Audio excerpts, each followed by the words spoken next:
ಕಾಶ್ಮೀರದಲ್ಲಿ ಇನ್ನೂ ಕೂಡ ಬೂದಿ ಮುಚ್ಚಿದ ಕೆಂಡದ ಪರಿಸ್ಥಿತಿ ಇದೆ.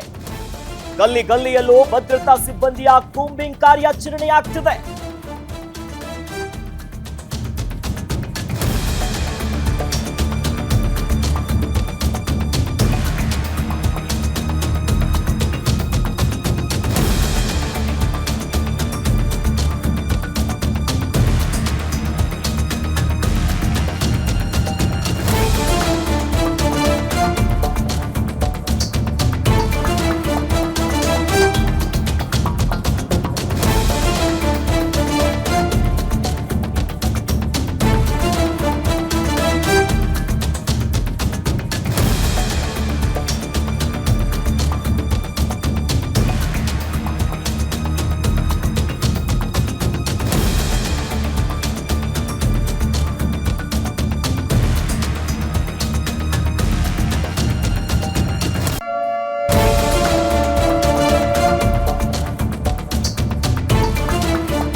ಜಮ್ಮು ಕಾಶ್ಮೀರದಲ್ಲಿ ಬಿಗುವಿನ ವಾತಾವರಣ ಸೃಷ್ಟಿಯಾಗಿದೆ.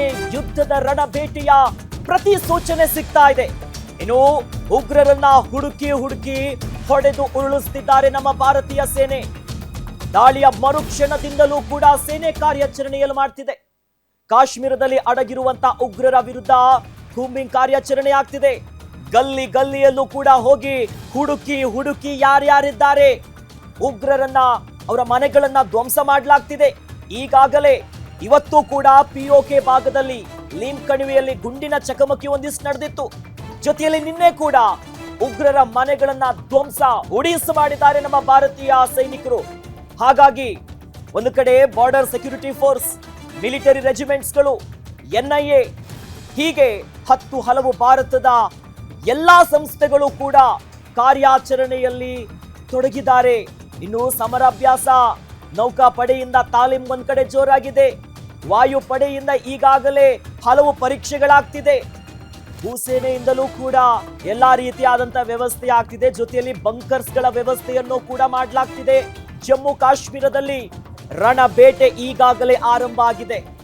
ಆ ನಿಟ್ಟಿನಲ್ಲಿ ಬಹಳಷ್ಟು ಕಾರ್ಯಾಚರಣೆ ನಿರಂತರವಾಗಿ ಸಾಗ್ತಿದೆ.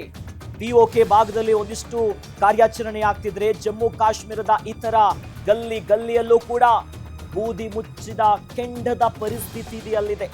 ಯಾಕಂದ್ರೆ ನಮ್ಮವರು ತೀರ್ಕೊಂಡ್ರಲ್ಲ, ಅವ್ರನ್ನ ಗುಂಡಿಕ್ಕಿ ಕೊಂದ್ರಲ್ಲ, ಇದಕ್ಕೆ ಪ್ರತೀಕಾರದ ಪ್ರತಿಜ್ಞೆಯನ್ನ ಕೂಡ ಈಗಾಗಲೇ ಮಾಡಲಾಗಿದೆ.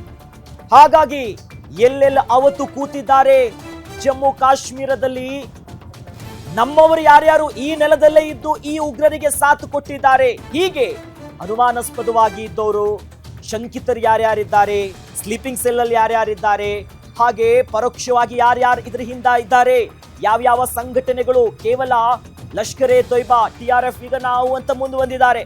ಜೊತೆಯಲ್ಲಿ ಯಾರ್ಯಾರ ಕೈವಾಡ ಇದೆ ಎಲ್ಲವೂ ಕೂಡ ಪಾಪಿಗಳಿಗಾಗಿ ಈಗ ಒಂದೊಂದೇ ಕಾರ್ಯಾಚರಣೆ ಆಗ್ತಿದೆ. ಇನ್ನು ಶಾಕ್ ಮೇಲೆ ಶಾಕ್ ಅನ್ನ ಕೂಡ ಭಾರತ ಕೊಡ್ತಾನೆ ಇದೆ.